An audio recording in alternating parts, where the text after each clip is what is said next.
You are listening to the After the Timeout podcast, hosted by Todd Zazadil and Jon Pilicki, two high school head coaches looking to help others spread their passion for the game of basketball. Tune in for episodes about anything basketball related, on the court, off the court, and anything in between.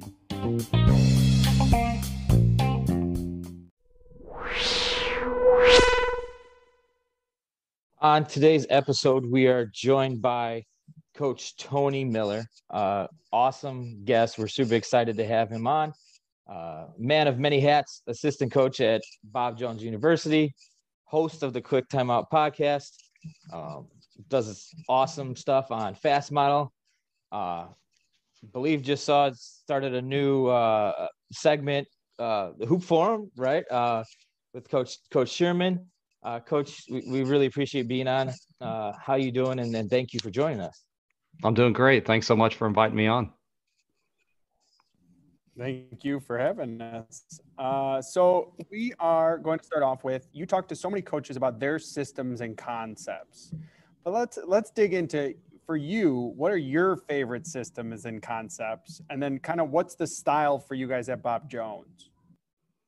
It's been something that's evolved over the years. I started coaching in college back in 2012. And when I started, I didn't have any experience at the college level.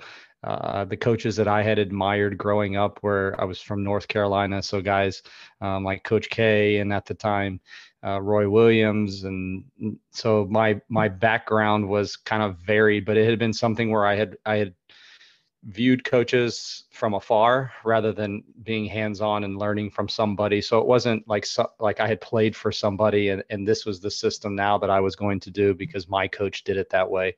So it was really just kind of here and there and picking. And that's one of the things, just learning is an important part of who I am and being that continual learner. And I've tried always to kind of pick from the best. And so I really have ended up with just kind of a mishmash of different styles. And so as I kind of went through those first few years, the head coach that came in, he had his system and had some things, and we were starting out as a brand new program. So deciding what we were going to be and forming our own identity, which was a little bit different because I didn't go into a situation where there had been an established coach and an established program and players who had already been there. So it was really neat to kind of grow with the program. At the time, it was just myself, another assistant, and then the head coach. And so we had just kind of tried to look into different things that were out there and kind of being hopefully on some of the cutting edge with some things. We kind of, because the two coaches, the other head coach or the head coach and the other assistant were from the Midwest, they had kind of been around pack line defense. So we started out our program with pack line defense, and we were that way for about the first 6 or 7 years. Offensively, it seemed kind of like it wasn't that it didn't change every year, but we were just trying to add things along the way. We kind of landed on read and react offense. So we did a lot of read and react the first few years. Did several of the layers. Those of you that know read and react, we didn't do all of the layers, but I think got through introduced up to about the first 7 or 8. And here or there had sets too as well. And the other assistant had kind of had some connections to Kansas. So we did a lot of their inbounds plays and that sort of thing. So, like I said, it wasn't like one set thing. And it was neat because we got to, as I said before, kind of grow with the program, and some things worked and other things didn't work, and we were able to figure out what would fit to our players. And obviously we didn't have an identity as a program as far as the kinds of players that we were recruiting in. So like there were just a lot of factors that allowed us to kind of be fluid those first few years,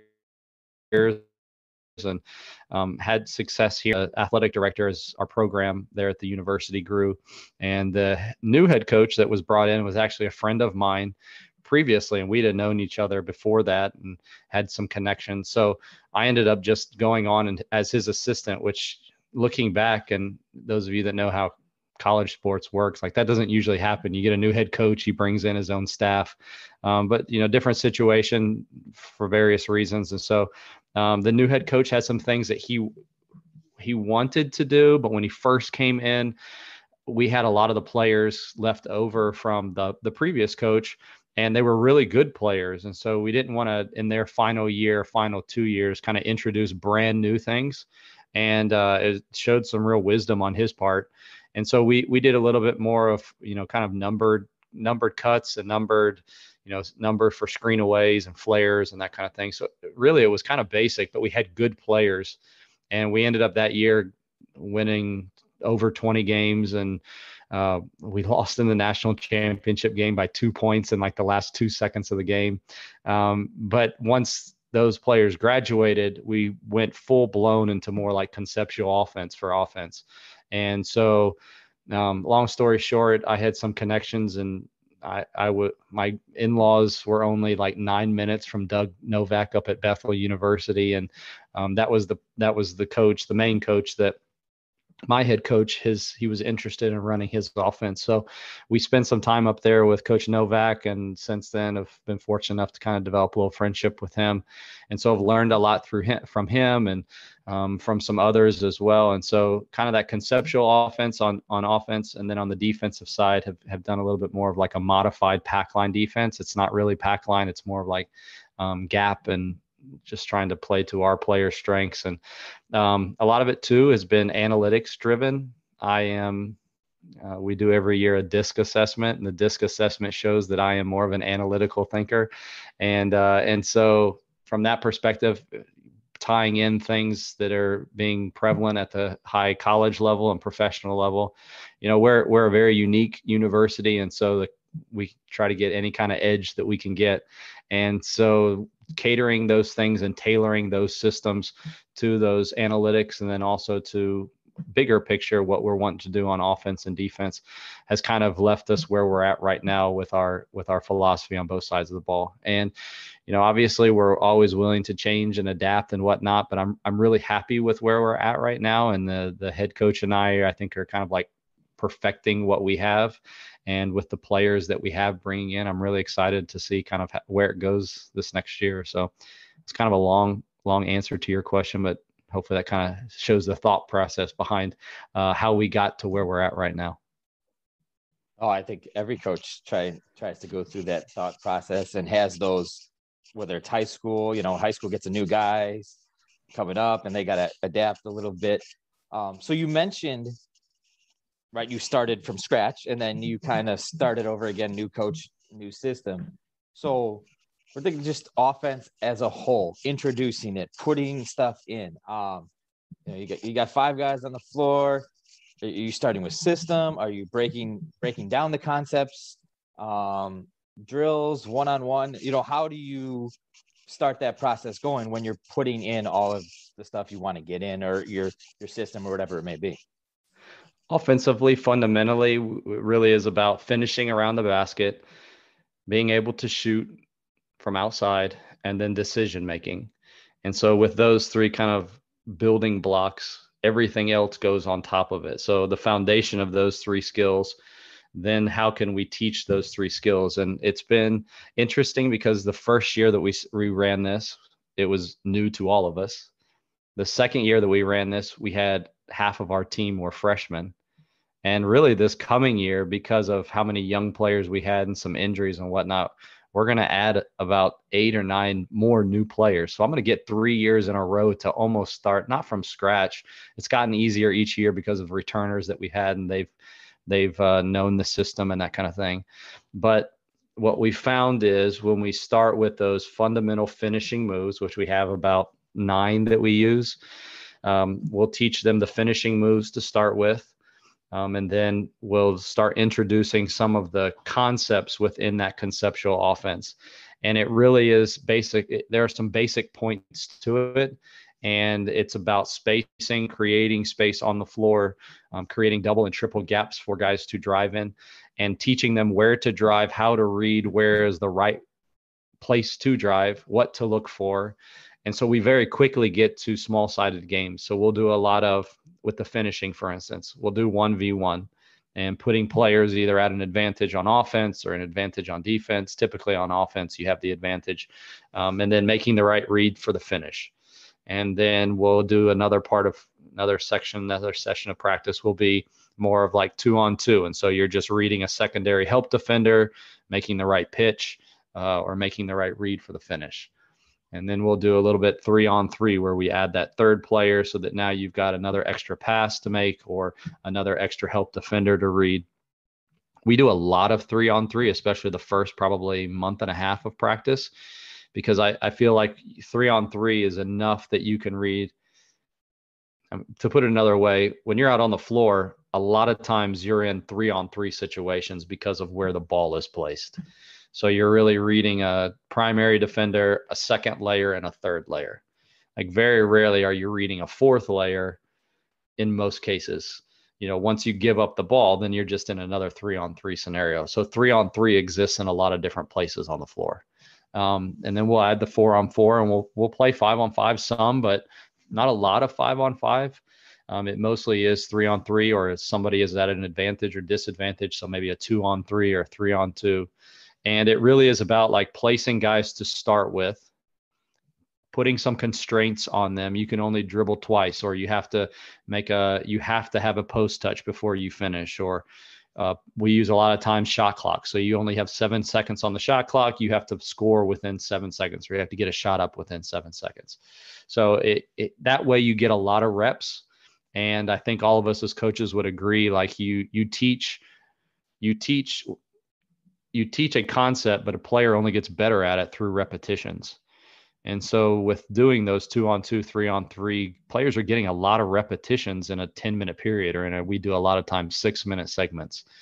And so this year we saw a very quick progression in their skills because we did so many 3-on-3, 2-on-2. They were getting so many reps in those 6-minute sessions that they were able to quickly pick up on what we were trying to accomplish. And it's not that they perfected it by the 6th game or anything like that, but their understanding of what we were trying to accomplish, it's sped up a whole lot year 2 versus year 1. So it's a lot of, again, just doing a lot of finishing, a lot of shooting, a lot of decision making, putting them in decision making situations. And that comes through just so that somebody that's listening to this isn't confused. It's not just 3-on-3. We have a guy up at the top, 2 guys at the wing. We check it up and we play 3-on-3. We're always putting somebody in an advantage or a disadvantage so that there's a required situation for maybe in offensive case, the defense to help, so that we are making the right either pitch or the right finish, breeding our primary defender there. So yeah, a lot of 3-on-3, a lot of 2-on-3. We get to that very quickly. And then 5-on-5 is very rare, especially early on, until we get to, the last 15 minutes of practice, and we'll do a 5-minute session or a 4-minute segment, or we do a whole lot of 3 possessions. So we'll start with maybe an inbounds play 5-on-5, go to the other end, play 5-on-5, and come back and finish 5-on-5. And that's the end. And we'll talk through things, how'd they do, what they saw, what they could have done differently. All right, 3 possessions again. And so that's really the only 5-on-5. We very rarely just put 6 minutes or 8 minutes or 10 minutes on the clock and play 5-on-5 at the end of practice. So, I think one of the things that scares coaches sometimes when they hear a lot of 3-on-3 or 5-on-5 is, I don't have as much control over this. My players aren't just able to handle it. And that's not really the case if it's done well and done correctly. And it does make for sloppier practices, which is a lot of coaches don't like that. They want their practices to look pretty and to run according to what's on their 3x5 card or whatever. But I think we all would agree that real learning takes place when the learning is in the hands of the learner. They're making mistakes. We talk about, losing is great because it teaches you lessons. And then we go against what we say in practice. We want everything to be done right every single time. And when it's not, we yell at the players. So just allowing your players to make mistakes and allowing them to make mistakes, sometimes a lot in those reps. That's the best way for them to learn. So I hope that answers your question.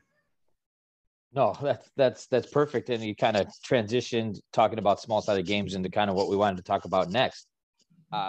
You talked about your players adapting really quickly in those small-sided games. And I feel like, that became even more important this year because of the limited time most programs had. Like here in Illinois, they said you're playing, you got 2 weeks. we hadn't played since October ago. So you gotta kind of find a way, but just in the bigger picture, tying the small sided games into systems and what you're doing. Talk about the process you guys use to kind of figure out the emphasis of those small sided games, maybe the rules, the constraints, what you're adding, subtracting, taking away. Yeah, so it's based off of their positions when they come down the floor. So we will typically line up in the slots. If we're playing 5 out, then somebody's in the stretch, which is basically you take a pencil and just draw off the free throw line out to the sideline. It's around the coach's box, and then your 2 corners there. And so if it's 3-on-3, a lot of times we'll maybe go slot, corner, and start with the ball in one of the 2 slots, make the pass, run the slice cut off of it, and then play out of that. And like I said before, what's happening is you're essentially putting them in spots that they would find themselves in a game, but something is happening very quickly. They have to make a decision within those 6 seconds, make a read. And so you end up getting, like I said before, a lot of reps. And that's the game-like essence of it, is that in the game, there's no on-air business. Like, we're not just doing a random finishing move for 25 minutes. Like, we may do a finishing move to warm up with, but we're throwing them into the fire right away. And I think that's where the accelerated learning and being able to translate it over quicker to a game comes in, is that you are putting them in repetitions that they're not even only getting repetitions in the skills, but they're getting repetitions in game-like situations, which I feel like most practices are missing. They're doing some, but they're not maximizing their time with those game-like repetitions. So where can I put them in games? So if you're playing a 4-out, 1-in, and one of your primary offensive strategies is to get your post player a touch, we'll start your 3-on-3 with somebody throwing the ball into the post and allow the ball to get into the post.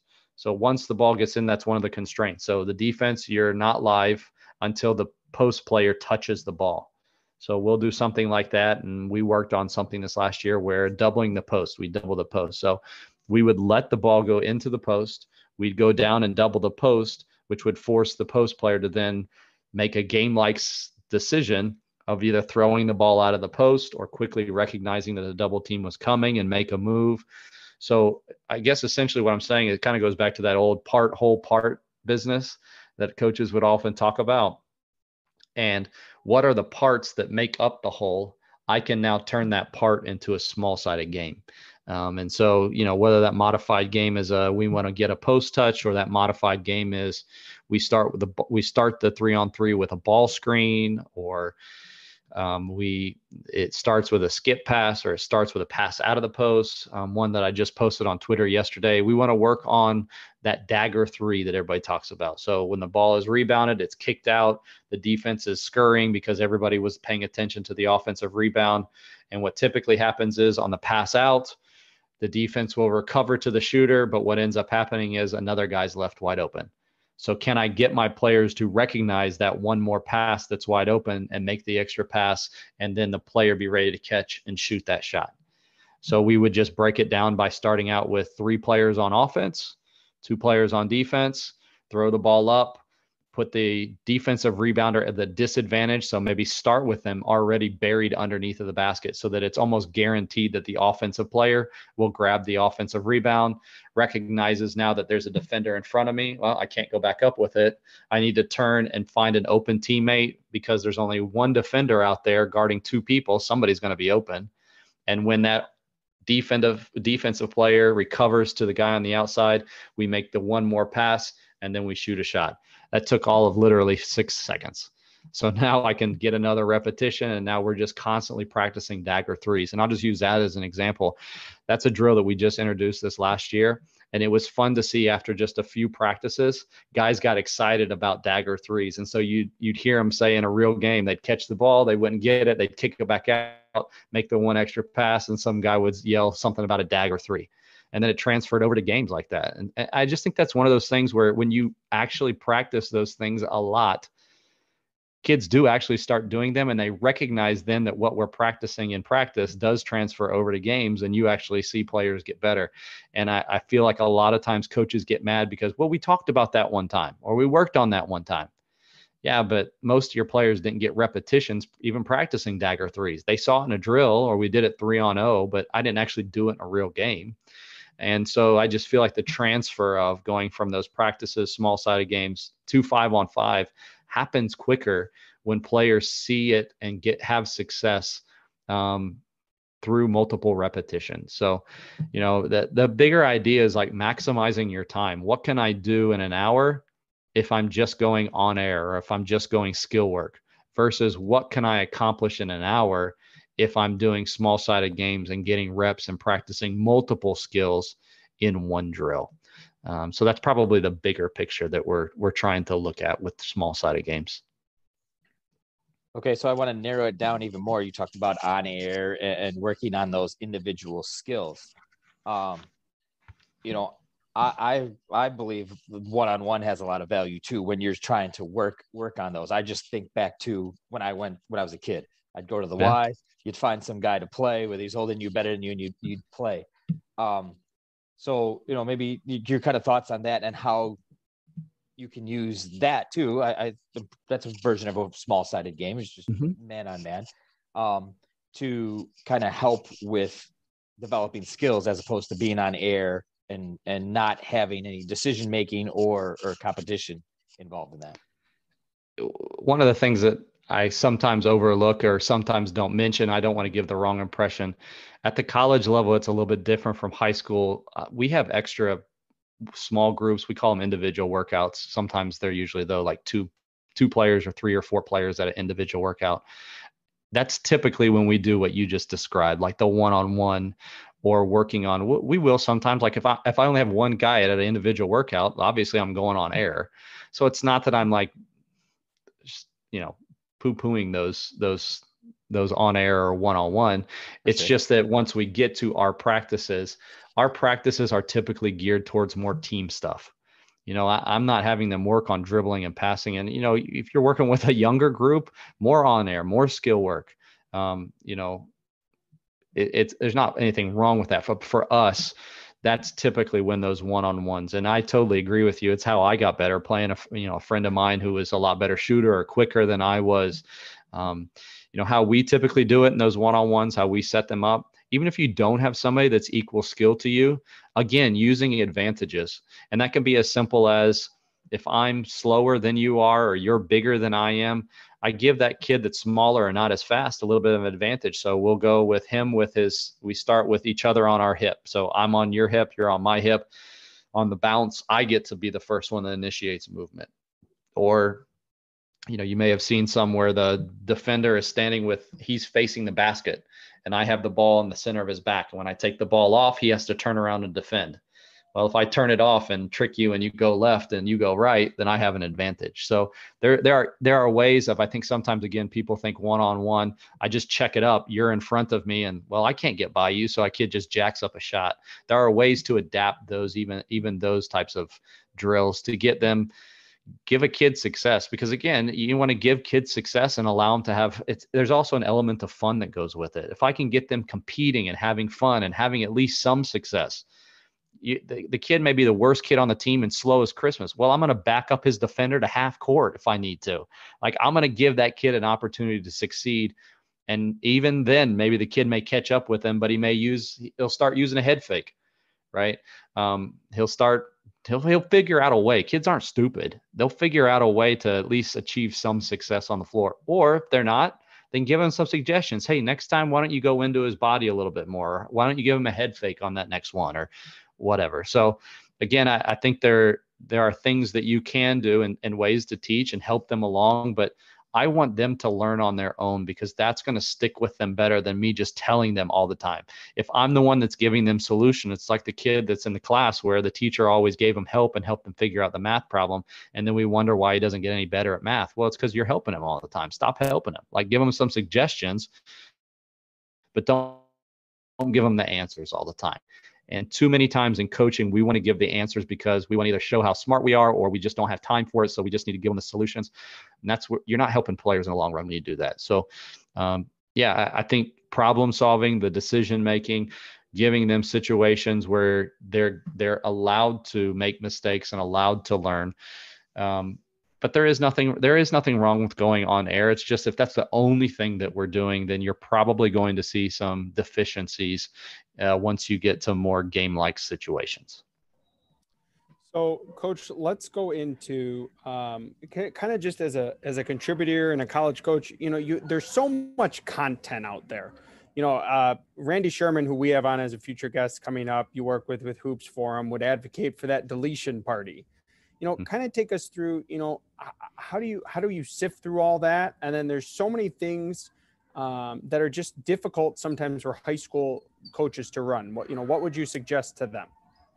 Obviously, looking at your personnel, like what's good for our team. Where the game is going a lot is this conceptual offense. I think sometimes coaches would say, well, my players aren't smart enough to do that. I don't think that's accurate. I think that if you look into it a little bit more, you can find ways to teach it so that it is adaptable to really anybody. But I think the biggest one is personnel and knowing what your team is and what kind of kids you have. And then it's like it's sticking to something and picking something and then sticking with it. And I've had coaching friends of mine who they're just always changing something every year, looking for the magic formula or the magic offense that's going to win you games. And if I were to ask that coach, better, what's the thing that actually wins you games? We all say it's the Jimmys and Joes, it's not the X's and O's, but we still want to find whatever that system is that's going to solve all of our problems. And so I think the real answer to that is what are you doing for player development? How are you actually getting your players better? Can they shoot? Can they finish around the basket? And can they make decisions? Is what I was just talking about to you before. If your players can't do those things, and if your drills and your practices aren't designed to get those players better at those things, then I don't care what you're running, it's not going to work. So find something that fits with you, that you enjoy, that you can be passionate about, and then go all in on player development and helping them get better at running whatever that system is. It's not about, contrary to even what I post on social media, I post 1 billion plays. I don't use all those plays. I just post those because I know coaches like them. It's not because I use all those plays. And I think if you use all those plays, you're not doing it right. So, what can actually help my team win games? It's player development. It's not controlling. It's not using a joystick and controlling every single. I guarantee you he's going to talk about this because he and I spend a lot of time talking to each other. He's going to talk about not controlling every action, not calling timeouts all the time, not being the one that's calling a play every time down the floor. It's equipping your players with the skills that they need to be successful, and then empowering them to do those, whatever those things are. And when you tell most coaches that, they're afraid of that, or they say, my players can't do that. But it's because usually they don't want to spend the time, or they don't feel like they have the time to develop those players.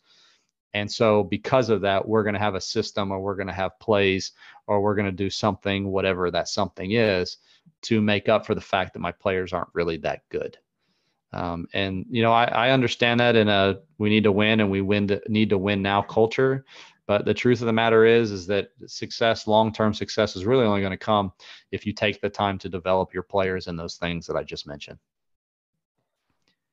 That's probably not what you wanted, because you wanted me to give you the secret to the magic play that's going to win you the game. I think like Sherman, I want as little as possible. So that was a beautiful answer. Thank you.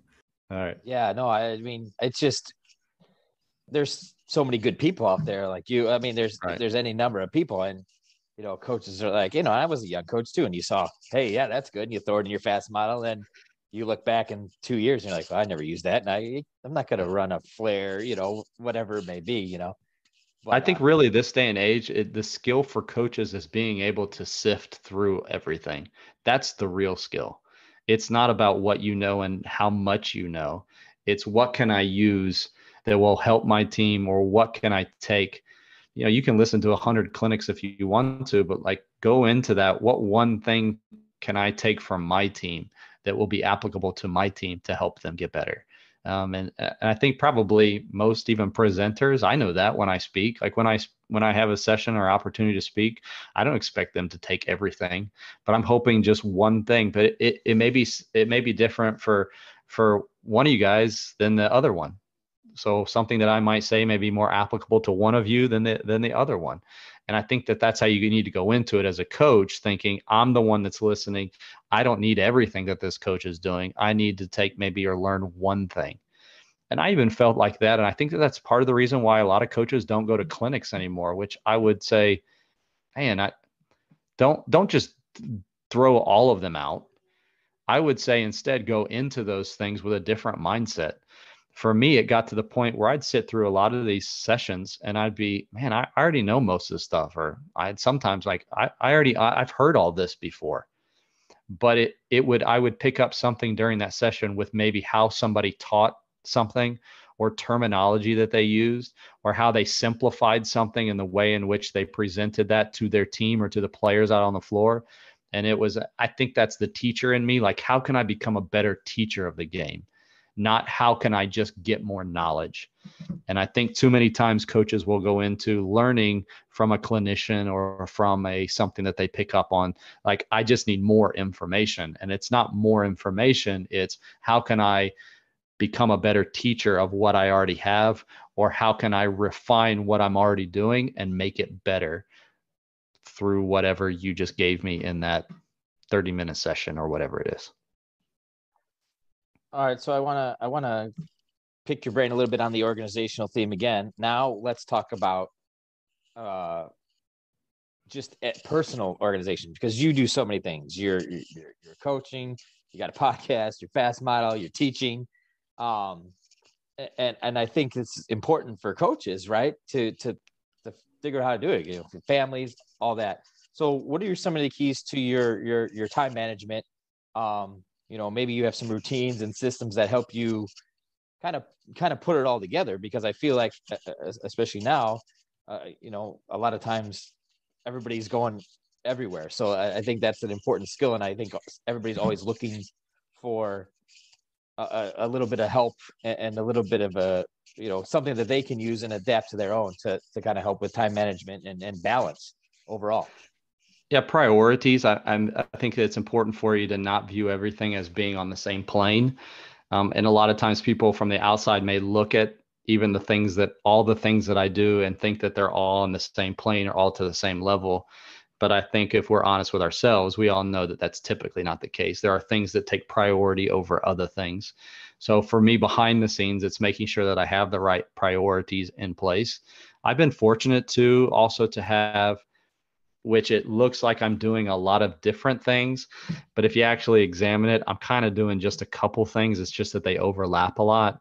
And so I've been fortunate from that perspective. Like, I teach at the university, but I'm in charge of the sport management program. I teach today taught a coaching basketball class. Well, that's not a lot of the stuff that I do in that class is stuff that I've learned, done in clinics. Like, there's an overlap there. I teach we have a master's program and I oversee the master's program, and I teach a basketball class on that level. Well, a lot of the things that I learn at some of these higher level clinics and whatnot, I use for those guys. 2 days ago, I taught a class on analytics. Well, I use analytics all the time in my coaching. So a lot of it overlaps. I mean, even when it comes to like family, I would encourage coaches to make coaching a family, not job, but like a family calling, not just a personal calling.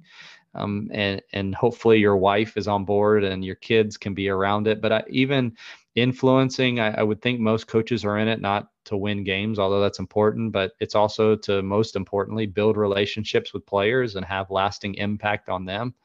And I think for this day and age, this culture, the young men need to see husbands that love their wives and that love their children, and involve them in their lives outside of work or even in work. So you'll see a lot of times, if you see my social media, I got a picture that I love of my son asleep on the bus on the way back from like a 9-hour away trip down in Florida.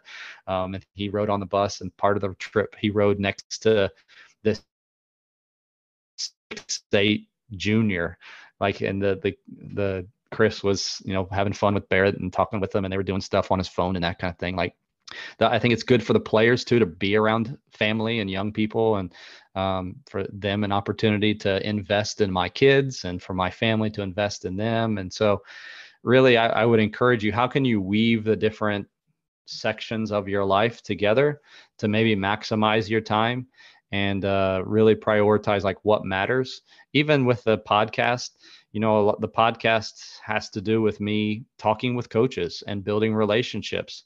And those relationships help outside of having a podcast. I mean, it helps with connecting with other coaches about ideas. Some of those coaches call me up certain parts of the year and say, hey, I got a player on our team that's not really playing. Would you guys be interested in having in him coming and playing for you? Like, so I think really, again, just inspecting what you're doing, prioritizing your time, what matters really, what doesn't.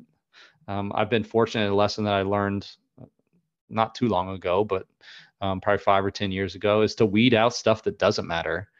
We all have a lot more time than we think we do. We blow a lot of time on things that just don't matter. So eliminating the times that just don't matter and maximizing the time that you do have. And I think a lot of us would say we go to bed at night tired, but I would, challenge you. Are you tired because you maximized your time that day, or did you kind of waste your time?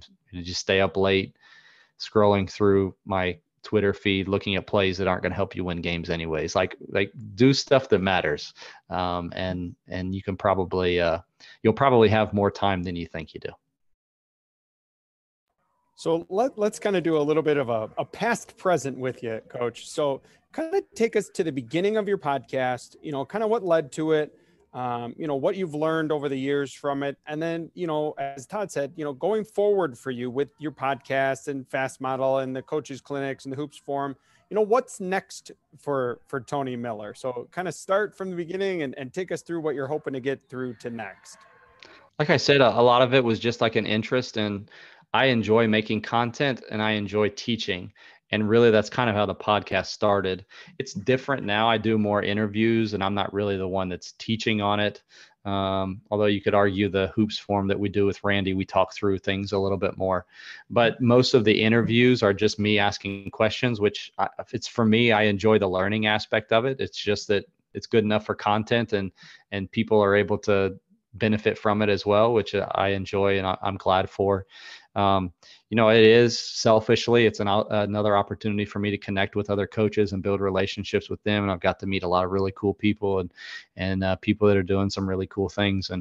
And so, even the relationships that I've been able to build with the guys at Dr. Dish and some of the guys that I work with them have actually become like internet friends. Fast Model, the guy that runs Fast Model is one of my internet basketball friends now. And so we talk pretty regularly.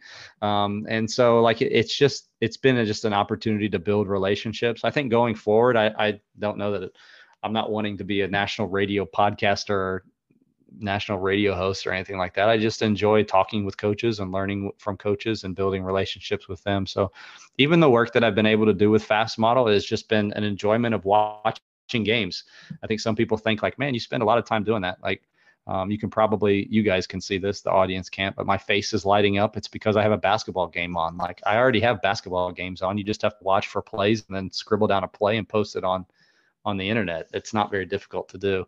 And that's opened the door for coaches to connect with me. A couple weeks ago, it was, I think in the middle of the tournament or something like that. And somebody followed me and I clicked on my notifications and it was like Jerry Stackhouse. And so we ended up connecting, and then he came on my podcast and talked, and the nicest guy of all time. Like 20 years ago, when I'm watching Duke, North Carolina, I'm never thinking that I'm going to be talking to Jerry Stackhouse. It's just that those things have opened the door for me to connect with and build even relationships as small as they might be with a lot of really neat people. So I've been really grateful for it, and it's really cool. And especially in coaching, there are so many people that are just generous with their time and they want to help you out. There are more people like that than there are people that are just big time that won't take time for you, especially at the college and the high school level. So it's just been really neat to form relationships. Another shameless plug, but we have this next week, a clinic that is basically just an outgrowth of a bunch of connections that I've made through the podcast and through relationship building that way. So it's kind of turned into a life of its own. I never thought that it would turn into something like this, but if you take the time to build genuine relationships with other people, neat things usually happen. Todd and I couldn't agree more. When we started it as a way just to talk basketball because we missed it during COVID, and it kind of snowballed. And we have the same thing when we get certain guests, and we're like, why is this person? 5 years ago, this person had no idea who we are. Now they're on our show. But the last two segments. The first one is after the timeout segment that we've done with all of our guests. So I wanted to focus with you on, as an assistant coach, take us through your role in a timeout. What makes a great assistant coach during a timeout, and what can young assistants do to support their head coach during timeouts? Usually during the game, I'm watching for things in particular for us with our offense, like things like how many times the ball has crossed over the midline, or how many passes we've had before a shot, or how many paint touches we've gotten, or maybe something that we had emphasized that week in practice. And so when the timeout comes, I just give that information very quickly to our head coach. We have a little bit longer timeouts. So those of you that have watched college basketball, sometimes you'll see the coaches meeting before that. We don't have as long as timeouts as the Division Ones have, although we do play some anywhere from 3 to 4 or 5 Division One games per year. Those timeouts are really long. I remember the first time that we went into one, we hadn't prepared for how long it was, and so we got done waiting for the horn to go off, and it didn't go off for another 45 seconds. It felt like an eternity. So even with those, you kind of go into the timeout, let the guys go over and talk, while us as a coaching staff kind of hit the main points of things that we want to talk about. There'll be times, this kind of comes with knowing your head coach and relationship with him. I mean, it's to the point now, kind of embarrassingly, that we're almost like a married couple sometimes, as far as thinking about the same kinds of things. So there'll be times, and he's great about this. I think part of it is just because of our friendship even before basketball, and our relationship with off the court as well. We hang out, our families hang out together and that kind of thing. But there'll be times where we go to a timeout and he's just like, hey, go tell them what you need to. We've kind of split things up, where I will at times do more of the defense. Other times I'll do more of the offense, depending on what is being talked about. And so he'll just say, hey, just go tell the guys what you need to tell them. So I'll be the one that takes the timeout and talks up something or a certain point of the game. I know not all staffs have that kind of relationship, so it may be a little bit different. But for us, it's just how can we get the important information to them, and what do we need to focus on in this particular timeout? Like I said, we're very analytics driven, and so I'll give them maybe a stat or stats, or depending on what year it is. We had a young team this last year and really struggled with turnovers. So, how many turnovers do we have? Obviously, like most coaches, how many fouls does this guy have if we're in foul trouble or something like that? So what matters at that point in the game, or what matters to our overall strategy? That's typically what we're talking about there in those first few seconds. And then depending on how the rest of the timeout goes, like I said, most of the time he's talking with the team. Every now and then I'll be the one that sits down and talks to them. But that's typically how most timeouts are handled. All right, so we always have a top 5. Okay, so you see so much content. You talk to so many people. You talk to awesome coaches. We've talked to some awesome coaches that have, very unique things. So what are the top 5, or it doesn't even have to be 5, just some of the most unique styles of play you've coached against, talked about, had conversations with coaches about? I'm always impressed by, and the few teams that are the ones that press all the time. We played the Citadel a few years ago when they pressed all the time, and it was kind of funny. We hung with them. We were actually, I think, tied or within 2 or 3 at halftime. And then you could tell it was one of those games where the coach went in at halftime and got on his players, and then came out, and they leveled up a notch and put on the press even more. So I think the teams that are able to press and wear you down, that's pressing is more than just effort and having players that are bigger, faster, and stronger. If you have a coach that really knows about pressing, it can really wear the opponent down. And so the combination of their style and the talent that they had was just kind of too much for us. I think we ended up losing by 25 or 30 or something like that. But I'm always impressed by those teams. So a team similar to that. Trying to think what else. There's a school down in Georgia. A lot of you probably know the head coach, but is a coaching friend of ours. Him and his assistant are coaching friends of ours. Emmanuel College, Coach TJ Rosine, and then Coach Graham Maxwell. I admire the heck out of those guys, and what they have done. They're on a lot of the Rick Torbert Read and React videos. He's good friends with Coach Rosine, but they're a program that I think just offensively what they're able to do and the talent that they have is super impressive. And they made the jump to Division II a couple of years ago, and I think they went to the round of 16 maybe this year in the Division II national tournament and lost to, I think, Lincoln Memorial, who lost in the national semifinal. And what they've been able to do very quickly is just incredible. So if you're a Read and React team, I would watch some Emmanuel College down in Franklin, Georgia. But they're great coaches. So I think just somebody that can execute with discipline and can do a system that maybe everybody knows about, but do it at a very high level is impressive to me. I already talked to you about Coach Novak and what he does at Bethel. They're a D3 program up in Minneapolis. In Minneapolis area. They're on the north side of Minneapolis. But yeah, he's a phenomenal coach. He's conceptual offense. He was actually down at Citadel and was here at Anderson College for a while as well. And I think he was at Tulane as well. But what he's doing up there, he's probably, I said this the other day to one of my Twitter friends, but probably top 3 offensive coaching minds at any level in the country. So he would be another one. Those are my 3. I'm trying to think of a couple other ones. I don't know if I can get to 5. You're good. It does not have to be 5. Those are 3 tremendous examples right there. Yeah, probably those 3. I think just what I was saying. I think somebody who can execute at a high level something that everybody knows about, but you can just tell that it's like the work that they must be doing in practice. And I just talked to you about like Coach Novak. I've been fortunate to go and watch his practices, and his practices and how he teaches. It's very clear as to what the success that they have in the games.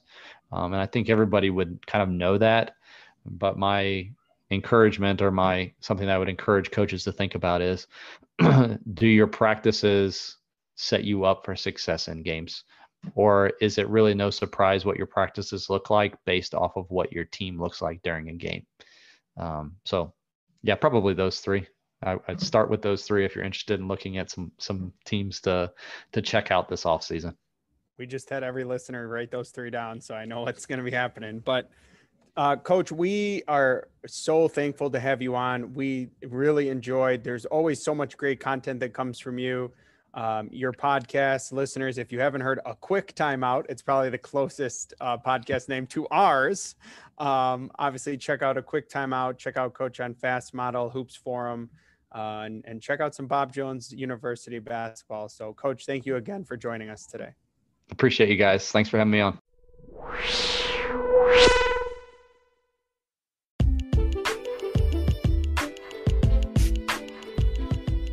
Thank you for listening to today's episode of the After the Timeout podcast.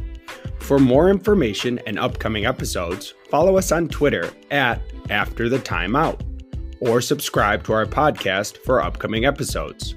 For show inquiries, you can email us at afterthetimeout@gmail.com. You can find all of our episodes on Anchor, Spotify, Breaker, Radio Public, Pocket Cast, Google Podcast, and Apple Podcast by searching After the Timeout. Thank you for listening. Tune in next time for more basketball content on the court, off the court, and everything in between.